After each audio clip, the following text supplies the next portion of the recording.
بسم اللہ الرحمن الرحیم۔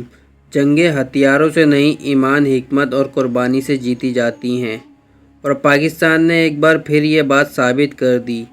سال 2025 تاریخ میں ایک نئے موڑ کا نشان بن چکا ہے۔ بھارت اور پاکستان ایک مرتبہ پھر آمنے سامنے، لیکن اس بار جنگ صرف سرحدی نہیں بلکہ اندرونی بھی تھی اور ہندو مسلم نظریے کی بھی تھی۔ پہلگام حملہ 22 اپریل 2025 کو بھارتی ریاست جموں کشمیر کے علاقے پہلگام میں ایک المناک دہشت گرد حملہ ہوا، جس میں غالباً 26 یاتری ہلاک ہوئے اور درجنوں زخمی ہوئے۔ اس کے رد عمل میں انڈین میڈیا نے پاکستان پر بلا جواز اس حملے کا الزام بھارت نے پاکستان پر لگایا، اور انڈین میڈیا اندھا دھند پاکستان کے خلاف بکواس کرتا رہا۔ بنا کسی ثبوت کے، بنا کسی تحقیقات پہ پاکستان پر بلا جواز الزام لگایا۔ سوال یہ ہے کہ حملے کا فائدہ کسے ہوا؟ کیا بھارت نے یہ سب کچھ خود کروایا؟ یہ بھارت کی پرانی عادت ہے۔ کیا یہ ایک فالس فلیگ آپریشن تھا، جیسے کہ پلوامہ اور سمجھوتا ایکسپریس کے واقعات جیسا؟ بھارت کی جنگی چال 7 مئی 2025 بھارت نے نام نہاد بدلے کے تحت پاکستان پر اچانک حملہ کیا۔ اس فوجی جارحیت کو آپریشن سندور کا نام دیا گیا۔ سندور ہندو دلہن کے ماتھے پر لگایا جاتا ہے۔ اس نام سے بھارت نے پاکستان کو خون سے رنگنے کا عہد کیا اور پاکستان پر اٹیک کر دیا، جس میں Chaklala air base, Rawalpindi air base اور پاکستان کی چند مسجد بھی شامل ہیں۔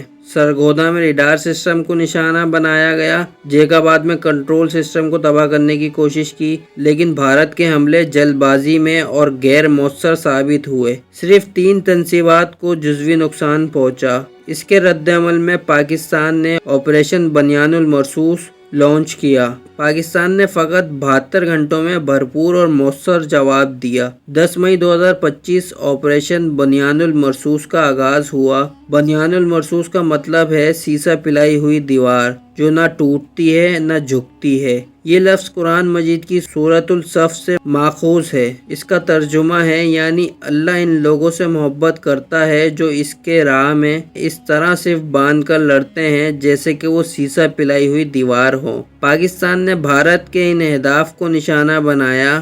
آدم پور air base, Pathankot, Bhatinda, Jammu radar control, Jodhpur air base, Halwara Punjab, Gwalior command centre. Pakistani فوج نے جدید ٹیکنالوجی، ڈرونز اور JF-17 تھنڈر کے ذریعے ہدف کو نشانہ بنایا۔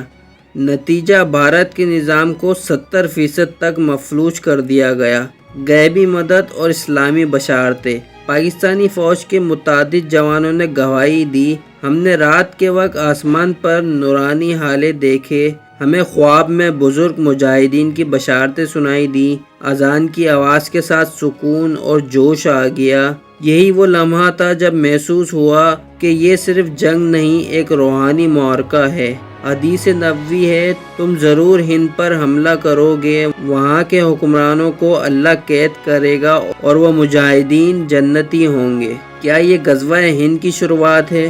کیا پاکستان اس لشکر کا مرکز بن رہا ہے جس کی خوشخبری رسول اللہ صلی اللہ علیہ وسلم نے دی؟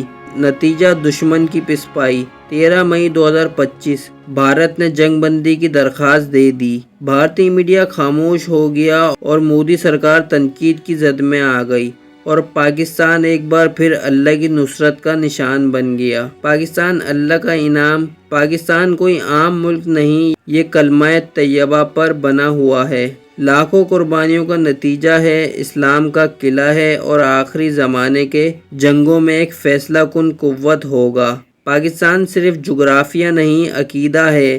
یہ سیسہ پلائی ہوئی دیوار ہے جو کبھی ٹوٹے گی نہیں۔ پاکستان زندہ باد، اسلام پائندہ باد۔ معزز ناظرین، اگر آپ کو یہ ویڈیو پسند آئی ہو تو اس ویڈیو کو لائک، شیئر اور ہمارے چینل کو سبسکرائب ضرور کریے گا۔ ملتے ہیں آپ سے اگلی ویڈیو میں، تب تک کے لیے اپنا بہت خیال رکھیے گا۔ اللہ حافظ۔